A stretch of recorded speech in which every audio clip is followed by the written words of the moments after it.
বন্ধুরা, voice of Bithi channel থেকে আমি মিষ্টি মনি।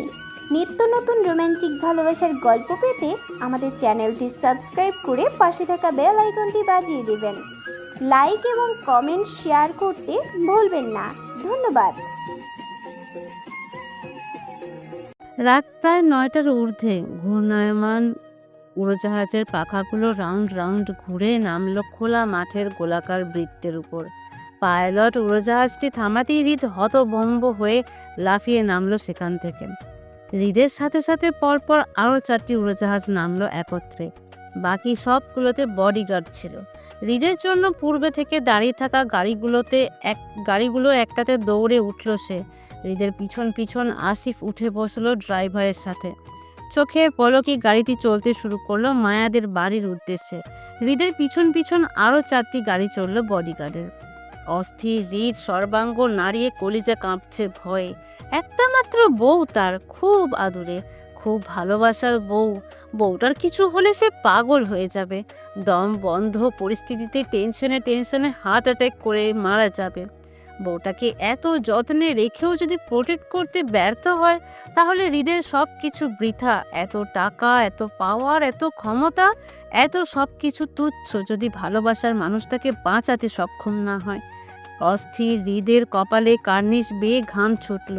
উত্তেজনায় শক্তপোক্ত হাত দুটো তত্তর করে কেঁপে উঠল। হৃদের অস্থির বাচন স্থির করে দুহাত মুষ্টি করা। আসিফ ড্রাইভারকে বারবার তাড়া দিচ্ছে গাড়ি দ্রুত চালাতে হৃদের অবস্থা দেখে। ভয়ে আসিফের ঘাম ছুটে গেল কপাল বেয়ে হৃদের অবস্থা দেখে। আল্লাহ জানে হৃদ কি তাণ্ডব ঘটায় মায়াকে দেখার পর। আসিফ ভয়ার্ত মুখে বার কয়েক শুকনো ঢোক গিলল। মনে মনে আল্লাহর কাছে বেশ করে দোয়া করতে লাগলো যাতে মায়ার কিছু না হয়, সেফ থাকে। অন্তত পাষণ্ড হৃদের জন্য হলেও যেন আল্লাহ তাআলা তার বউয়ের প্রাণটা ভিক্ষা দিয়ে যাক। অস্থির হৃদ গাড়ির মধ্যে শব্দ করল না। আসিফ শুধু বারবার হৃদের উত্তেজনার ঘন ঘন নিঃশ্বাসের শব্দ পেল। আসিফ ভয়ার্ত মুখে আবারও ড্রাইভারকে তাড়া দিল। রাস্তাটা বেশ ছোট হওয়ায় প্লেন নামানোর জায়গা ছিল না বলে খোলা মাঠে নামাতে হয়েছে, এবং বাকিটা রাস্তা গাড়ি চড়ে মায়াদের বাসায় যেতে হচ্ছে তাদের। মিনিট 5-এর মধ্যে পৌঁছে গেল মায়ার বাড়ির গেটের সামনে। হৃদ কারোর অপেক্ষা না করে উত্তেজনায় সে নিজেই নেমে পড়ল। কোনো দিকে না তাকিয়ে অসংখ্য মানুষের ভিড় ঠেলে হন্তদন্ত হয়ে দৌড়ে যেতে লাগলো বাড়ির ভিতরের দিকে। আসিফ হৃদের পিছন পিছন দৌড়ে যেতে চাইলো, কিন্তু পারল না, কারণ এই মুহূর্তে অসংখ্য মানুষের ভিড় জমে আছে শফিকুল ইসলামের বাড়ির আঙিনায়। থানা, পুলিশ, প্রশাসন থেকে শুরু করে সদর থানার এমপি, মন্ত্রী সহ এই মুহূর্তে উপস্থিত হয়েছে শফিকুল ইসলামের বাড়িতে। পুলিশ আসার কারণ হলো 6টা লাশের তদন্তের জন্য, আর প্রশাসনের এমপি, মন্ত্রী, নেতাবর্গের আসার কারণ হলো স্বয়ং হৃদ খান। ক্ষমতাধর হৃদ খানের মতো মানুষের আশুগঞ্জ আগমনের মানেই অনেক কিছু। যেখানে হৃদ খানের সাথে উচ্চ থেকে উচ্চ শ্রেণীর মানুষজন একটু দেখা করার সুযোগ পায় না, সেখানে তাদের মতো সামান্য উপজেলায় হৃদের আগমনটা বিশাল ব্যাপার। দেশে সরকার যেখানে হৃদ খানের মতো মানুষদের সুযোগ সুবিধার কথা চিন্তা করেন, সেখানে তারা তো অতি নিতান্ত ক্ষুদ্র দাড়ির ক্ষমতাধর মানুষ।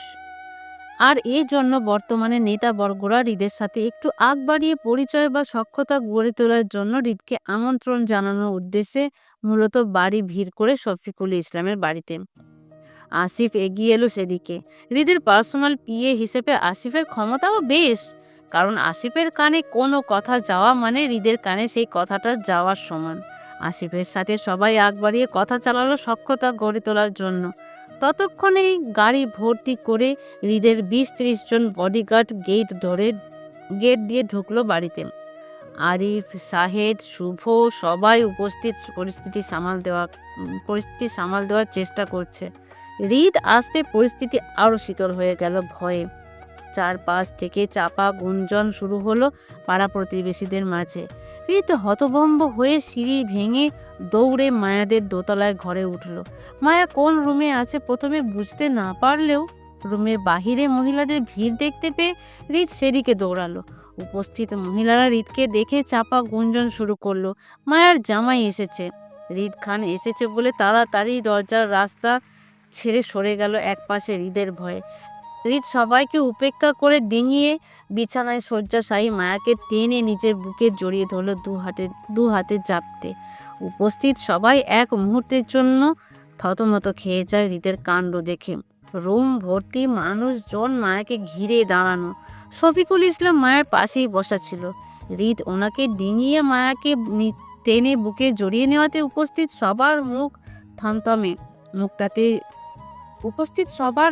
থমথমে মুখটাতে হৃদ আরও তাক লাগিয়ে দেয় যখন সে উন্মাদ হয়ে মায়ের চোখে মুখে গালে পাগলের মতো ঠোঁট ছুঁয়ে দিতে লাগলো অনবরত। আকস্মিক ঘটনায় সবাই লজ্জায় ছিটকে একে একে বের হয়ে যায় রুম থেকে। কারো আর দাঁড়িয়ে থাকা সম্ভব হলো না। শফিকুল ইসলাম এক রাশ রাগ নিয়ে থমথমে মুখে লজ্জিত হয়ে বের হয়ে গেল। ফিহা ঠোঁট চেপে লাজুক ঘেঁষে বের হতে হতে বাহির থেকে হালকা করে দরজাটা টেনে বন্ধ করে দিয়ে যায় দুজনকে একা রেখে। মায়ার হাতে তখনও স্যালাইনের নল লাগানো। মায়ের হুঁশ থাকলেও দুর্বল শরীরের রেসপন্স খুব কম করতে পারছে। তবে হৃদের উপস্থিতিটা মায়া বেশ করে বুঝতে পারছে। হৃদ যখন মায়ের সারা মুখে পাগলের মতো ঠোঁট ছোঁয়াতে ব্যস্ত, তখন মায়া দুর্বল হাত দুটো হৃদের পিঠের শার্ট আঁকড়ে ধরতে ব্যস্ত। ইমোশনাল মায়া হৃদকে সামনে পেয়ে ঝরঝর করে চোখের জল ছেড়ে দিয়ে ঠোঁট ফুলিয়ে ডুকরে কেঁদে উঠল। অস্থির হৃদ আরও অস্থির হলো মায়ের কান্না দেখে। মায়ের ভেজা চোখের পাতায় পর পর চুমু খেয়ে দু হাতের আঁচলে মায়ের গাল আঁকড়ে ধরে কপালে কপাল ঠেকিয়ে হৃদ বলল, কাঁদে না বউ, কাঁদে না। আম সরি বউ, আম সরি। সব দোষ আমার, তোমার সব ব্যথা আমার। আমি তোমাকে প্রোটেক্ট করতে ব্যর্থ হয়েছে। আমি ব্যর্থ হয়েছি তোমাকে সেফ রাখতে। আমি ব্যর্থ স্বামী, ব্যর্থ আমার সব ক্ষমতা। সরি জান, সরি। হৃদ মুখে জান শব্দটা ঘোরের মাঝে মিস করে গেল মায়া। মায়াকে হারানোর ভয়ে হৃদের ভিতরে সকল উত্তাপ অনুভূতি প্রকাশ করেছে নিজের অজান্তেই। মায়া হৃদকে নিজের কাছে পেয়ে ভীষণ আদরে হলো। ঠোঁট ভেঙে কেঁদে কেঁদে হৃদের কাছে বিচার দিতে দিতে বলল, ওরা ওরা আমাকে মেরেছে, অনেক মেরেছে। আমি অনেকটুকু ব্যথা পেয়েছি। কথাগুলো বলতে বলতে মায়া দু হাত মেলে ধরল হৃদের সামনে ব্যথাগুলো দেখাতে। মায়ের কথাগুলো হৃদের কলিজায় আঘাত করলো। মায়ের হাত টেনে চেক করতে লাগলো। হাতের জায়গায় জায়গায় নখের আঁচড় কাটা। হৃদ মায়ার দু হাতের কাটা জায়গাগুলোতে নিজের ঠোঁট বুলিয়ে আদর করে দিল। মায়া কেঁপে উঠতেই হৃদ মায়ার গলার ওড়না টেনে ধরলো। মায়া বাধা দেওয়ার পূর্বেই হৃদ ওড়না টেনে ফেলে উত্তেজিত হাতে মায়ের গলার ব্যথাগুলো চেক করতে লাগলো। মায়ের গলায় মোটা করে লাল কালচে দাগগুলো দেখে হৃদের বুকটা হুহু করে উঠল কষ্টে। হামলা হওয়ার সময় মায়া কতটা অসহায় ছিল বিষয়টি ভাবতেই হৃদের বুকে তীব্র ব্যথা অনুভব হলো কষ্টে।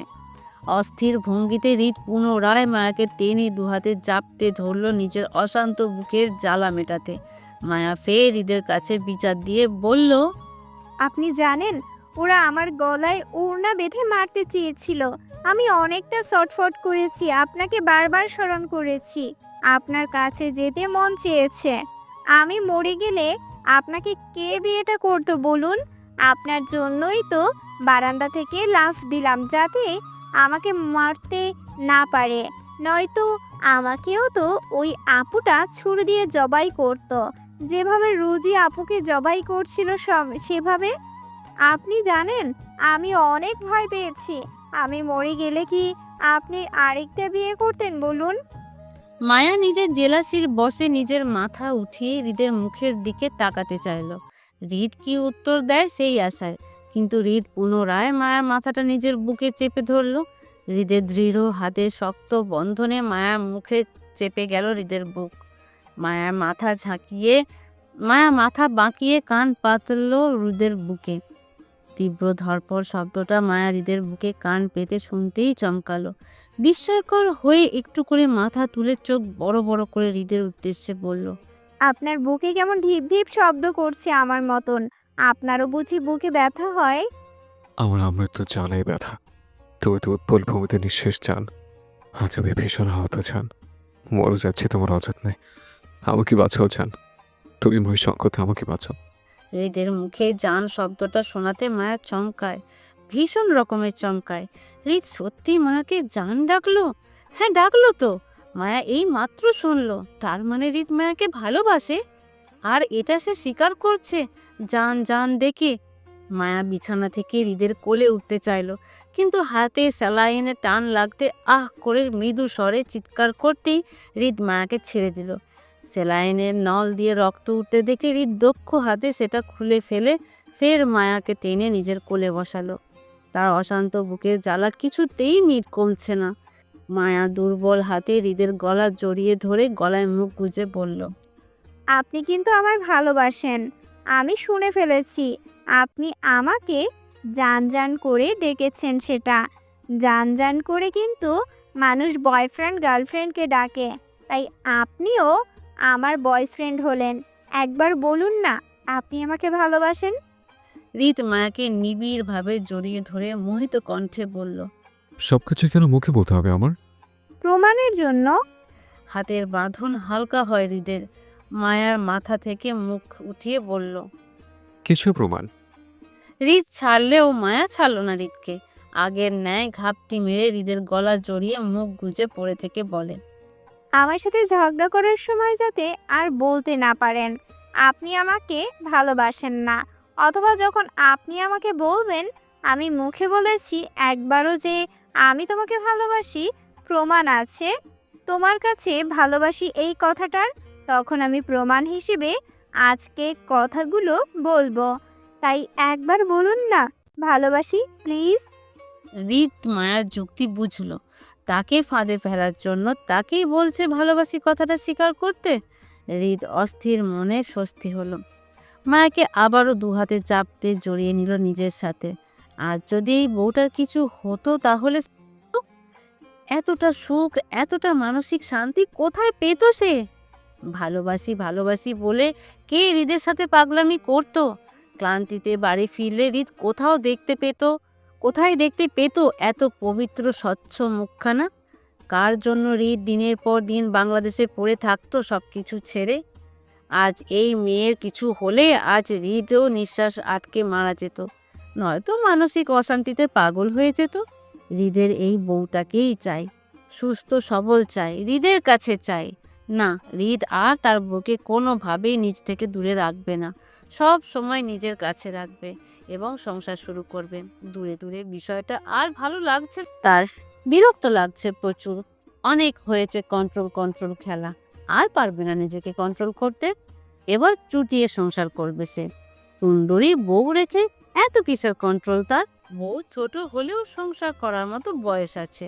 তাছাড়া হৃদের তো সারা জীবনও বাচ্চা চাই না, তাহলে বউয়ের জন্য রিস্ক নেই কোনো কিছুতে। হৃদ মায়া মাথা চুমুকে বলল, বিয়ে নাটক অনেক হয়েছে, এই বিয়ে আমার আর লাগবে না। আমি আগেই বলেছিলাম তোমার এই একটা বিয়ে কখনোই আমার জীবনে শুভ বয়ে আনেনি। আজ তোমাকে হারাতে হারাতে ফিরে পেলাম, আল্লাহ সহায় হয় আমার। চলো বাসায় যাই, এই নাটকের বিয়ে আমার আর লাগবে না। এসব বিয়ে ছেড়ে এমনিতে তুমি আমার বউ থাকবে, তাই যে কোনো একটা রাত ধরে বাসর করে ফেলবো। তুমি চাইলে তোমার বাসর আমি ফুলে ফুলে সাজিয়ে দেব, তারপর দুজন চুটিয়ে সংসার করবো সারা জীবন। তাছাড়া বাচ্চা কাছে ঝামেলা তো এমনি নেই আমাদের জীবনে। স্বামী স্ত্রী প্রেম যুগল হয়ে ছোটখাটো সংসার থাকবে আমাদের। চলো। হৃদ মায়াকে নিয়ে উঠতে চাইলে বাধা দেয় মায়া। হৃদের গলা ছেড়ে সোজা হয়ে বসলো কোলে। দুর্বল শরীরটা হৃদের প্রশস্ত বুকে ছেড়ে হৃদের গায়ের শার্ট টেনে মুখ লুকিয়ে লজ্জায় আড়ষ্ট হয়ে মিনমিন সুরে বলল, আমি পারবো না কোনো কিছু। মায়া পারবো না কথাটা সন্তুষ্ট হলো না হৃদ। মায়ের পিছন থেকে পিঠ জড়িয়ে ধরতে ধরতে বলল, পাবেন না মানে কে? ভালো মানুষ মনে করছেন ম্যাডাম? আপনার সম্মতির জন্য বসে আছি আমি, এই মনে হয় আপনার। ম্যাডাম চিন্তা করবেন না, দিন একদিন আমারও আসবেন। রাইট নাও আপনি অসুস্থ বলে ছাড় পাচ্ছেন, নয়তো বাসাটা আজকে রাতেই সারতাম আমি। এখন অসুস্থতার জন্য অল্প একটু অপেক্ষা করব। শুধু একবার সংসারটা শুরু করতে দেন আমায়। যেদিন ধরবো আর গরু করে ফেলবো পিছে, মনে রাখেন। হৃদের কথায় লজ্জায় আছড়ে পড়ল মায়া। তীব্র বুক ধরফর করে মায়া শরীরে কম্পন সৃষ্টি হলো। হৃদের বুক থেকে মাথা উঠিয়ে দু হাতে হৃদের বাহু জড়িয়ে কপাল ঠেকালো বাহুতে।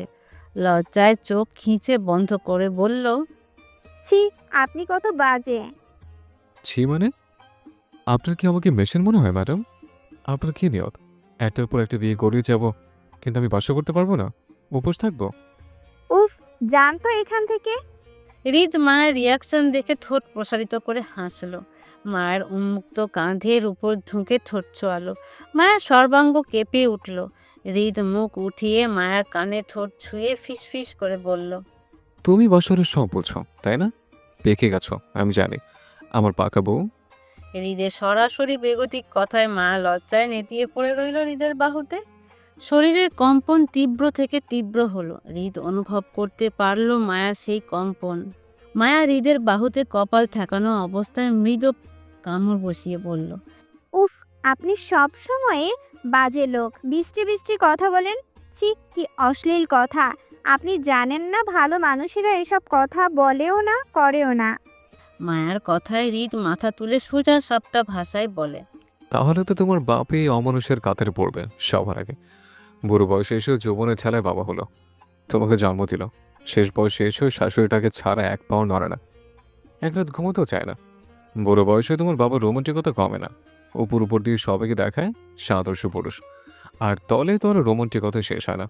আমি তো শুরু থেকেই বলছি, আমি ভিলেন মানুষ, ভালো মানুষের কাতারে আমি পড়ি না। তাহলে তুমি হিসাব করো, ভালো মানুষগুলো যদি এত রোমান্টিক হয়, তাহলে খারাপ মানুষগুলো কতটা রোমান্টিক হওয়া উচিত? নির্ঘাত বাচ্চা চায় না আমার, হয়তো 20-22টা ছেলে মেয়ে তো এমনিই হয়েছে তো আমার রোমান্টিকতার চাপে। আমি হৃদ থামে। থামে নয়, থামতে হয়, কারণ মায়া ফের কামড়ে ধরে হৃদের বাহুতে লজ্জায়। হৃদ মায়ার মাথা ধরে নিজের বাহু ছুটাতে ছুটাতে বলল, উফ, কি রে বাবা, কামড়াচ্ছে কেন? তুমি না অসুস্থ? বারবার কামড়তে নেগেটিভ ফিল দিচ্ছে কেন? ছাড়ো, নয়তো একটা কামড়ার বদলে আমি 2টা করে দিব, বলে দিলাম। অসুস্থ বউয়ের সাথে কামড়াকামড়ি খেলতে চাই না, ছাড়ো। মায়া ভয়ে হৃদকে ছেড়ে দিয়ে সরে যেতে চাইল, কিন্তু পারল না হৃদের শক্ত হাতের বাঁধন থেকে ছুটতে। মায়া ছটফট করে বলল, ছাড়ুন, আমি যাব। আপনার বাজে কথা আমি আর শুনবো না। বিয়ে করলেও আমি আমার রুমে, আপনি আপনার রুমে থাকবেন। আমি আপনার রুমে যাব না, আপনি আমার রুমে আসবেন না। দূরত্ব বজায় রাখবেন। ছাড়ুন বাজে লোক। মায়ের কথায় হৃদ নাক মুখ কুঁচকে বলল, বউ আমি শোপিস হিসেবে দেয়ালে সাজিয়ে রাখবো, এছাড়া তো আমার আর কোনো কাম নেই। 3-3বার বিয়ে করেও যদি উপোস থাকতে হয়, তাহলে সোজা সন্ন্যাসী বেশ নিয়ে আমি জঙ্গলে চলে যাব। থাক, আমার আর বাসা করতে হবে না। আমি সব ভালো মানুষের দল নিয়ে ঘুরি, তাই আমি সব ভালো মানুষের দল নিয়ে ঘুরি। তাই এমনটা যদি আপনার চিন্তা ভাবনা থাকে, তাহলে মাটি চাপা দিয়ে আমার সাথে চলেন। এবার ফাইনাল আমি সংসার করব, থামাথামি নেই।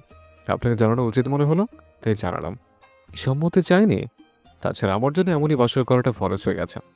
আগের 2টা বাসর আর এখন একটা, মিলিয়ে 3টা বাসর উসুল। মিলিয়ে 3টা বছরের উসুল আমায় 1 বছরে তুলতে হবে, চাপ বেশি। তবে সাথে গভীর চিন্তা আছে। যদি ধরি তাহলে আমার গোলুমোলু বইয়ের কয়টা হাড় ভাঙবে আর কয়টা আস্তে থাকবে? হৃদের প্রতিটা কথায় মায়ার কান গরম হলো। লজ্জায় নেতিয়ে পড়া মায়া নড়ল না, আর না কোনো কথা বলার সাহস পেল। হৃদ কিছুটা সময় মায়াকে জড়িয়ে ধরে বসে থাকলো শান্তভাবে। খানিকটা সময় বাদে হৃদ ফুরফুরে মেজাজে মায়াকে পাঁজা কোলে তুলে উঠে দাঁড়ালো। মূলত মায়াকে নিয়ে সে চলে যাবে। বউয়ের জীবন রিস্কে রেখে কোনো রূপ খেলা খেলতে চায় না হৃদ, এমনকি বিয়েটাও করতে চায় না। তাই বউ তাকে ছাড়া সেফ না কোথাও। এই সময়টা হৃদ মায়ার সাথে আগ বাড়িয়ে অন্য কথা বলেছে শুধু দুজনের মাইন্ড ডাইভার্ট করার জন্য, যেটাতে হৃদ সফল হয়েছে। তার মন মেজাজ দুটোই ভালো। তবে যে বা যারা তার বউয়ের উপর হামলা করিয়েছে, সেটা হৃদ বাসায় গিয়ে বুঝবে। আপাতত বউকে সেফটি দেওয়া প্রয়োজন। হৃদ মায়াকে কোলে তুলে দাঁড়াতে মায়া ঘাবড়ে গিয়ে 2 হাতে হৃদের গলা জড়িয়ে ধরে বাধা দিয়ে বলে, আমি এভাবে যাব না মিস্টার ভিলেন। আমি বিয়েটা করতে চাই। প্লিজ, আর তো একটা দিন বাকি আছে। তারপর তো আমি এমনই আপনার বাসায় যাচ্ছি। প্লিজ মিস্টার ভিলেন, আমাকে বিয়েটা ছাড়া এইভাবে নিবেন না, প্লিজ। হৃদে চেপে থাকা রাগ আবারও তত্তর করে বাড়ে মায়ের কথায়। তারপরও হৃদ নিজেকে শান্ত রাখার চেষ্টা করলো। মায়াকে বিছানায় দাঁড় করিয়ে পাশ থেকে ওড়নাটা হাতে নিল। সাদা ওড়নাটা মায়ার গায়ে টেনে মাথায় পেঁচিয়ে হিজাবের মতো করে বাঁধলো। গায়ের দলা মুচড়ে যাওয়া ফ্রকটা টেনে ঠিক করে দিয়ে মায়ার শরীর ঢেকে দিল। ওড়নার একটা কোণা দিয়ে মুখ ঢেকে পুনরায় মায়াকে কোলে নিতে নিতে বলল, শান্ত আছে, শান্ত থাকতে দাও। অযথা তোমার উপর রাখতে চাচ্ছি না হৃদ। এর আগেও তুমি আমার উপরে বিয়েটাকে চুজ করেছো। আজও তুমি আমাকে অমান্য করে আমার উপরে বিয়েটাকে চুজ করতে চাচ্ছ। তোমার স্বামী না থাকলে লোক দেখানো বিয়ে দিয়ে কী করবা? আগে স্বামীর মন বোঝো, তারপর বাকি সব কিছু। আমি পেছনে সব কিছু বলে তোমাকে নিতে এসছি হৃদ। আর যদি তুমি আমাকে ছেড়ে বিয়েটাকে চুজ করো, তাহলে এ বাসের তাণ্ডব হবে। বিয়েটা আমি করব, তবে সারা জীবন তোমাকে আমি স্বামী ছাড়া রাখবো, নামের বউ করে। মনে রেখো, না আমার ছোঁয়া আর না বউ হয়ে আমার অল্প সান্নিধ্য পাবে না তুমি। সব কিছুর এখানে ইতি ঘটবে যদি আমাকে অমান্য করে বিয়েটাকে উপরে রাখো। আর আজ যদি আমার সাথে সুন্দর করে চলে আসো, তাহলে সারা জীবন তোমার পাশে আমাকে স্বামী হিসেবে পাবে, তোমার ভালোবাসার মানুষ হিসেবে পাবে। মনে রেখো হৃদ, আমাকে রাগে শান্তি কিন্তু তুমিও পাবে না। হৃদের কথায় মায়া ফুপিয়ে কেঁদে ওঠে, দু হাতে গলা জড়িয়ে ধরে। মায়া হৃদের উপর কখনো বিয়েটাকে রাখেনি, শুধু সমাজকে জানিয়ে বিয়েটা করতে চেয়েছিল, প্রকাশ্যে সংসার করতে চায় বলে। তাছাড়া প্রথমে মায়া মিহুর সাথে জেদ ধরে এই বিয়েটা করতে চেয়েছিল, কিন্তু এখন মায়া মন থেকে বিয়েটা করতে চায়। এখন চারপাশে জানাজানি হয়ে গেছে মায়ার সাথে হৃদের কাল বাদে পরশু বিয়ে। এখন যদি হঠাৎ করে বিয়েটা বন্ধ হয়ে যায়, তাহলে মায়ার পরিবারকে অনেক হেনস্থা হতে হবে এবং সবাই হৃদকেই খারাপ বলবে। হৃদ মায়ার সম্মতিতে বিয়েটা বন্ধ হয়েছে এমনটা কেউ বলবে না, বরং সবাই হৃদের সামনাসামনি না হলেও পিছনে নিন্দা করবে এই বলে ক্ষমতার জোরে হৃদ খান মায়াকে উঠিয়ে নিয়ে বিয়ে করেছে। মায়ার সাথে সংসার করতে নয়, বরং ভোগ করার জন্য জোর করে মায়াকে নিজের সাথে নিয়ে গেছেন। হৃদ খানের বউ বিয়েতে রাজি ছিল না বলে সুইসাইড করতে পর্যন্ত গিয়েছিল। এমন সব কথা রটাবে চারপাশে। সমাজে সব মানুষ ভালো নয়, তারা ভালো মন্দ যাচাই বাছাই না করেই দোষ রটাবে, আর সবচেয়ে বড় দোষী সবাই হৃদকেই করবে। হয়তো লোকের কথায় হৃদের কিছু যায় আসে না, কিন্তু মায়া তো সহ্য করতে পারে না নিজের স্বামীর সম্পর্কে সামান্য কটু কথাও। আর তো মাত্র একটা দিন, কেন মানুষকে সুযোগ দিবে মিথ্যা রটানোর? সব কিছু তো পূর্ব থেকে রেডি করা আছে, শুধু কবুলটা বলে বিয়েটা সেরে নিলেই তো শেষ। মায়া এমনিই তো সারা জীবনের জন্য ওই বাড়িতে চলে যাবে হৃদের হাত ধরে। এখন সামান্য একটু ভয়ের জন্য কি সব কিছু এইভাবে নষ্ট করা উচিত? মায়া হৃদের গলা জড়িয়ে ধরে ফুঁপিয়ে কেঁদে ওঠে ভয়ে। হৃদ সেটা বুঝেও না বোঝার মতো করে মায়াকে নিয়ে বের হতেই দোতলা বসার ঘরে উপস্থিত হলো একদল মানুষের ভিড়। হৃদ সবাইকে ডিঙিয়ে না দেখার মতো করে চলে যেতে চাইলো, কিন্তু হৃদের পথ আটকে দাঁড়ালো শফিকুল ইসলাম। মায়াকে হৃদের কোলে দেখে চাপা রাগে বলে, ওকে নিয়ে কোথায় যাচ্ছ? নামও বলছি ওকে। হৃদ বিরক্তিতে কপাল কুঁচকে তাকালো শফিকুল ইসলামের দিকে। পূর্ব থেকেই শফিকুল ইসলামের সাথে হৃদের কোনো এক মনস্তাত্ত্বিক বিষয়ের কারণে তাদের মধ্যে বনিবনা হয়নি। দুজনেই জানেন তারা কেউ কাউকে পছন্দ করে না, তাদের মধ্যে সাপে নেউলে সম্পর্ক। তারপরও উপর উপর দিয়ে দুজনে দুজনকে এড়িয়ে চলে এসেছে এতদিন ধরে, কিন্তু আজ যেন সকল কিছু বাধা পেরিয়ে অবশেষে জামাই শ্বশুর মুখোমুখি হলো তারা। মায়া শফিকুল ইসলামের কণ্ঠ পেয়ে চমকে উঠে অশ্রু ভেজা চোখ তুলে তাকালো বাবার দিকে। শফিকুল ইসলাম মায়ের অশ্রু ভেজা চোখ দেখে মনে করলো হৃদ হয়তো মায়ের সাথে জোড়াজুড়ি করে নিয়ে যাচ্ছে নিজের সাথে করে। এই জন্য তিনি মায়ের এক হাত ধরে টেনে তপ্ত মেজাজে বলেন, ওকে নামাও, বেয়াদব ছেলে। সব কিছুতে পুন্ডামি চলবে না, আজলামের একটা লিমিট আছে। হৃদ মায়াকে ছাড়লো না, বরং স্ট্রংলি ভাবে মায়াকে কোলে নিয়ে দাঁড়িয়ে রইল। বলল, আপনি কি আমার বেআইন লাগেন যে আপনার সাথে ফাজলামো করবো? নিজের বউ উঠায় নিয়ে যাচ্ছে, অন্যের বউ না। আপনার নিজের বউর দিকে যান না, আমার বউর চিন্তা করার জন্য আমি আছি। যান আপনি। হৃদের কথায় থমথমে খেয়ে যায় সবাই। আপত্তিকর পরিস্থিতিতে যে হৃদ বিবেচিত কথাগুলো বলে ফেলবে সেটা কেউ ঘুণাক্ষরেও ভাবেনি। রেহানা বেগম লজ্জায় আড়ষ্ট হয়ে থতমত মুখে আশেপাশে তাকালো আর চোখে সবার বিস্ময়কর ভরা দৃষ্টি আর শফিকুল ইসলামের দিকেই। শফিকুল ইসলাম নিজেও অপদস্থ হয়ে গেল হৃদের কথায়। তিনি এই জন্যেই গুন্ডা নির্লজ্জ ছেলের হৃদের কাছে নিজের মেয়ের বিয়ে দিতে চায়নি। গুরুজন মানে না যে ছেলে, সেই ছেলের কাছে তো ওনার মেয়ে কিছুতেই বিয়ে দেবেন না উনি। দরকার পড়লে তিনি মেয়েকে চিরকুমারী রাখবেন, তারপরও এমন বেয়াদব ছেলের হাতে মেয়েকে তুলে দেবেন না। শফিকুল ইসলাম তিত্তির মেজাজে ফের মায়ের হাত চেপে হৃদের কোল থেকে নামাতে চেয়ে বলল, আমি এমন গুন্ডা ছেলের কাছে নিজের মেয়েকে বিয়ে দিব না। এই বিয়ে হবে না, চলে যাও তুমি। এক্স্যাক্টলি, আমি এটা বলছিলাম আমার বউকে, বিয়েটা করার দরকার নেই। বউটাই বাঁচছিল না, শুধু শুধু কান্নাকাটি করেছিল। এখন আপনিও বলেছেন, এবার নিশ্চয়ই আপনার কথাটা শুনবে, তাই না বউ? তবে আরেকটা কথা, চলে যাও না, চলে যাও না, বলবেন নিয়ে যাও। আসলে বউ ছাড়া রাতে ঘুমোতে কষ্ট হয়। আপনি তো ভালো বুঝবেন আমার কষ্টটা, আপনারও তো একটা বউ আছে, তাই না? হৃদের কথায় তেলে বেগুনে জ্বলে ওঠে শফিকুল ইসলাম। এটা কোনো কথা? এমন নির্লজ্জ ছেলে বুঝি দুনিয়াতেও হয়? শফিকুল ইসলাম সম্পর্কে শ্বশুর হয় এই ছেলের, অথচ সে শ্বশুরের সম্পর্ক ভুলে মস্করা করছে ওনার সাথে। শফিকুল ইসলাম রাগে হিসিস করে বলল, মুখ সামলে কথা বলো বেয়াদব ছেলে। ন্যূনতম লজ্জাবোধ রাখা উচিত তোমার। বড়দের সাথে এসব কোন আচরণ, কোন ধরনের আচরণ নির্লজ্জ ছেলে।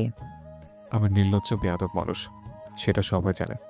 কিন্তু আপনি আদর্শ লজ্জাজনক পুরুষ হয়ে আমার বউ আটকাচ্ছেন, এটা কোথাকার আদব?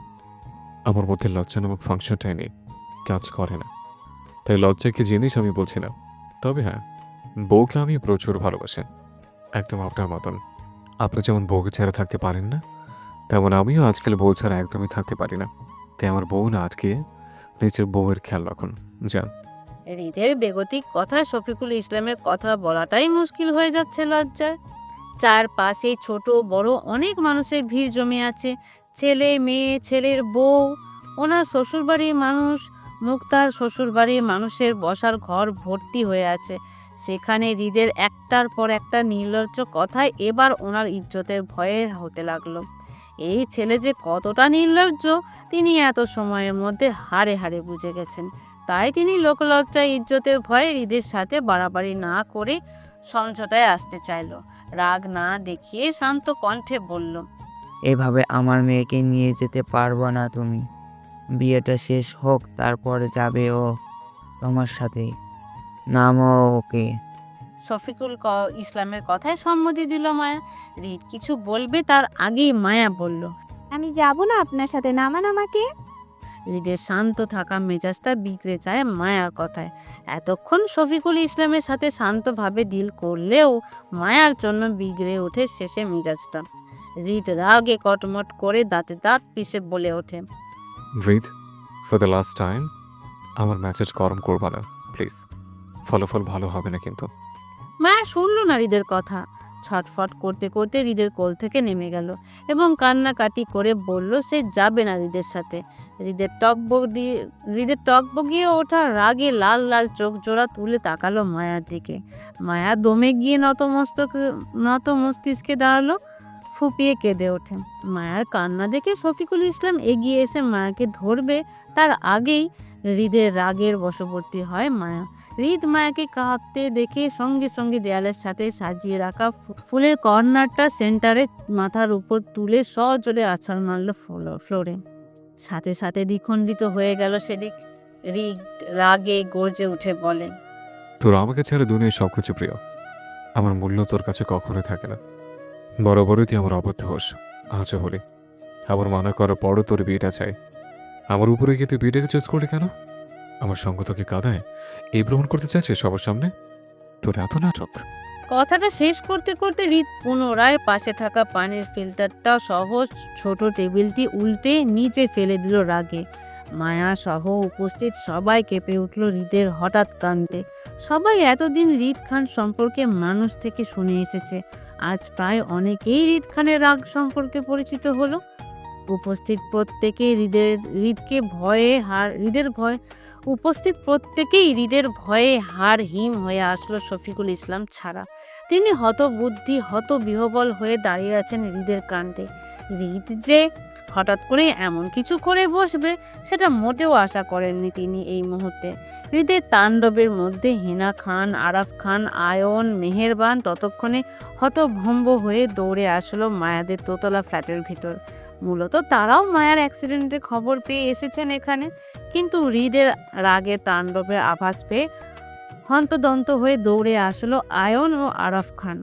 হৃদকে জাপটে ধরলো দুই দিক থেকে দুইজন শান্ত করতে। অন্যদিকে হেনা খান দৌড়ে যান মায়ার দিকে, মায়াকে টেনে নিজের বুকে চেপে ধরে শাসিত গলায় শুধালো হৃদকে। কি করছিস হৃদ? মেয়েটা অসুস্থ, মাত্রই এত বড় ধকল গেল মেয়েটার উপর দিয়ে। এখন কি তুই মেয়েটাকে মেরে ফেলবি এইসব করে? হৃদ তেড়ে আসতে চাইলো মায়ার দিকে, কিন্তু জাপটে ধরে রাখলো আয়ন আর আরাফ খান। হৃদ তাদের উপেক্ষা করে চেঁচিয়ে বলল, এই নারী আমাকে কবরে না পাঠিয়ে শান্তি হবে না ওর। আমার না করা সত্ত্বেও লোক দেখানো বিয়ে চাই তোর। আমার উপরে বিয়েটা কেন রাখবে ও? ওর স্বামী বড় না বিয়েটা বড়? আজ এত বড় হামলা করানো হয়েছে তোমার নাতনিকে মারতে নয়, আমাকে নিঃশেষ করাটা ছিল তাদের মূল টার্গেট। শত্রুরা আমার দুর্বলতা বুঝে ওকে আঘাত করতে চাইছে। আজ আমি ওকে প্রোটেক্ট না করলে কাল আবার হামলা করবে মারতে। একটা জিনিস ও কেন বোঝে না, কেন বারবার আমার অবাধ্য হচ্ছে? কি চাই ওর? আমি মরলে শান্তি হবে? মায়া হেনা খানকে দু হাতে জাপটে জড়িয়ে ধরে ডুব করে কেঁদে ওঠে শব্দ করে। কোথাকার বিষয়টি কোথায় চলে গেল? মায়া কি কখনো চাইবে হৃদ মরে যাক? হৃদের সামান্য কিছু হলে সবার আগে মৃত্যু তো মায়ারই হবে। মায়া তো নিজের বাপ, ভাই আর হৃদের সম্মানের কথা চিন্তা করে বলেছে বিয়ে শেষ হোক। এখন এত মানুষের ভিড়ে যদি মায়া চলে যায় হৃদের সাথে, তাহলে সবাই হৃদকেই খারাপ বলবে, নিন্দা রটাবে। সেই সাথে মায়ার বাবার সম্মানে তো আঘাত আনবেই। রাস্তায় বের হওয়া মুশকিল হয়ে যাবে। মেয়ে হয়ে মায়া কিভাবে বাপ ভাইয়ের মাথা ছোট করে স্বামীর হাত ধরে চলে যাবে? এতে কি কোনো সমাধান হবে? মায়া হিচকি তুলে শব্দ করে কাঁদতে থাকলো হেনা খানের বুকে মুখ গুজে। হৃদ মায়ার কান্না দেখে আরো তেতে উঠল। টক বগিয়ে ওঠার আগে রি রি করতে করতে আরো জোরে হুঙ্কার ছাড়লো। আয়ন আরাফ খানকে উপেক্ষা করে মায়ের দিকে তেড়ে আসতে চেয়ে ফের বলল, তুই থাক, তোর এই লোক দেখানো বিয়ে নিয়ে সারা জীবন। আমার উপরে যখন তোর এই বিয়েটা, তখন থাকতে তোর এই সমাজ দেখানো বিয়ে নিয়ে। আমি এবার আমার কথা অটল থাকবো। দেখিস, তুই দুনিয়া বুঝিস, আমাকে বুঝতে চাস না। এ লোক দেখানোর সমাজ তোর আপন হলো, আর আমি তোর পর, তাই না? থাক, তুই তোর এই সমাজ নিয়ে। আমি আর তুই সেফ রাখতে চাইবো না। যা, তোর কাছে হলে সবার আগে আমার বন্দুক তোর বাপের মাথায় উঠবে। দেখিস, তুই মর, নয়তো আমি মরি। তোর অশান্তিতে আমি পাগল হয়ে যাচ্ছি। সারা জিন্দেগি সামান্য একটা মাইয়া মানুষ কন্ট্রোল করতে পারলাম না।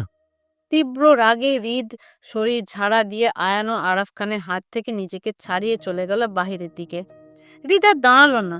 তীব্র রাগে রি করে দু হাতে মুষ্টিবদ্ধ করে গম গম মানুষের ভিড় পেরিয়ে কারোর সাথে কথা না বলে গিয়ে উঠল গাড়িতে। তার প্রায় সঙ্গে সঙ্গেই আসিফও দৌড়ে গিয়ে উঠল গাড়িতে। হৃদকে রাগতে দেখে আসিফ হাঁসফাঁস করে পিছন ঘুরে তাকাতে হৃদ হিংস্র বাণীতে বলল, আজকের ঘটনার পেছনে যে বা যারা জড়িত ছিল, তাদের সবকটাকে বাড়ি থেকে তুলে নেয় গোডাউনে। মেহুকে সহ তুলে আনবে। অনেক দিন ধরে ফুটন্ত তেলে মানুষকে ভাজা হয় না। আজকে সব কয়েকটা ঠিকানা লাগিয়ে বাসায় যাব। চল। জি ভাই। হৃদ চলে যেতেই শফিকুল ইসলাম ডেকে বসলো। এমন ভয়ানক গুন্ডা ছেলের সাথে মেয়ে বিয়ে দেবে না বলে আরাফ খানের মুখের উপর বিয়েটা ক্যান্সেল করে দিল তিনি। আতঙ্কিত আরাফ খান কিছু সময়ের জন্য মাথায় হাত দিয়ে বসে রইল সোফায়। কোটি কোটি টাকা খরচ করে দেশ বিদেশের মানুষদের ইনভাইট করলো। প্লেনের কয়েকশো খানিক টিকিট কাটা হয়েছে ইনভাইটেড বিদেশি মেহমানদের জন্য। অলরেডি প্রায় অর্ধেকের বেশি মেহমানরা চলে এসেছেন। তারা বর্তমানে হোটেলে থাকছে বিয়ের জন্য। এখন যদি সবাইকে বলতে হয় বিয়েটা হবে না, বিয়ে ক্যান্সেল, তাহলে খান বাড়ির সম্মান থাকবে? ছোট হয়ে যাবে না ওনারা সোসাইটির কাছে? সবচেয়ে বড় কথা, টাকা সম্মান সোসাইটি না হয় বাদ দিল, কিন্তু হৃদকে কি বাদ দেওয়া যাবে? মায়া সামান্য থেকে সামান্য বিষয়গুলোতে হৃদ যতটা রিয়াক্ট করে, পাগলামো করে, এখন এই ব্যাপারদের যদি হৃদকে গিয়ে তিনি কিভাবে বলবেন যে বিয়েটা আর হবে না? তুই আর এই জীবনে বউ পাবি না হৃদ। এই কথাটা বলার সাথে সাথে প্রথম গুলিটা মনে হয় হৃদ শফিকুল ইসলামকেই করবেন। আজকাল ওনারও ভয় হয় হৃদের সাথে মায়ের বিষয়ে কিছু বলতে। আরাফ খান যতটা হৃদকে কাছ থেকে লক্ষ্য করেছে, সেটা হলো হৃদ মায়া ছাড়া দুনিয়ার কোনো কিছুর বিষয়ে এতটা রিয়াক্ট করে না। আল্লাহ না করুক আজ যদি মায়ার ভুলেও কিছু হতো, তাহলে কি হতো? আল্লাহ আকবার, আল্লাহ মাফ করুক। আরাফ খানের কলিজা কেঁপে ওঠে। কি হতো এই পরিস্থিতিতে অল্প একটু চিন্তা করে। আল্লাহ হৃদ মায়ের ভালোবাসা বাঁচিয়ে রাখুক। এমনটা কখনো না হোক যে একে অপরের কাছ থেকে দূরে থাকতে হয়। আজ অল্পের জন্য মরতে মরতে বাঁচল মায়া। এই তো কিছুক্ষণ আগের ঘটনা। রুজি, সিফা, মোহনা অন দ্য স্পটে মৃত্যু হয়েছিল মায়ার রুমে। রুজিকে মোহনা মারলেও সিফা ও মোহনা দুজনেই আত্মহত্যা করেছিল আংটির বিষের কোটটা পান করে।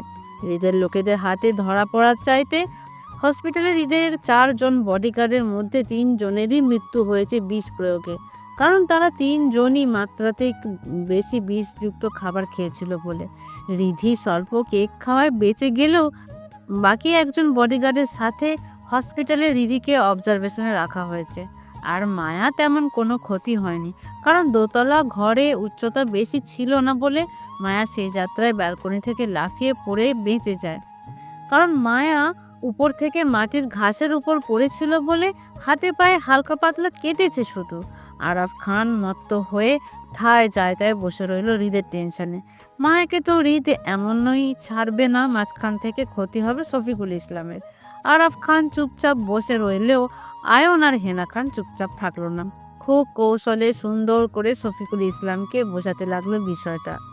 বিয়েটা ভালোভাবে হয়ে যেতে বলে। শফিকুল ইসলামকে বোঝাতে রাত প্রায় 12টার ঘরে। তারপরেও তিনি বেঁকে বসে আছেন, কিছুতেই মায়াকে হৃদের সাথে বিয়ে দিবেন না বলে। আরিফ বাসার সকল ঝামেলা পুলিশ প্রশাসনের লোক বিদায় করে কেবলমাত্র বাসায় ঢুকলো। বাসার পরিস্থিতি সম্পর্কে পূর্ব থেকেই অবগত সে। বসার ঘরে ঢুকে মায়ার দিকে এক পলক তাকালো। মাকে নত মস্তিষ্কে দাঁড়িয়ে কান্না করতে দেখে সে দীর্ঘশ্বাস ফেলল। আরিফ বুঝতে পারছে মায়া বিয়ে ভেঙে গেছে বলে সেই ভয়ে কাঁদছে, কিন্তু তারপরও শফিকুল ইসলামের মুখের উপর কথা বলতে পারছে না। বাবাকে সম্মান দেখিয়ে আরিফ এগিয়ে আসলো।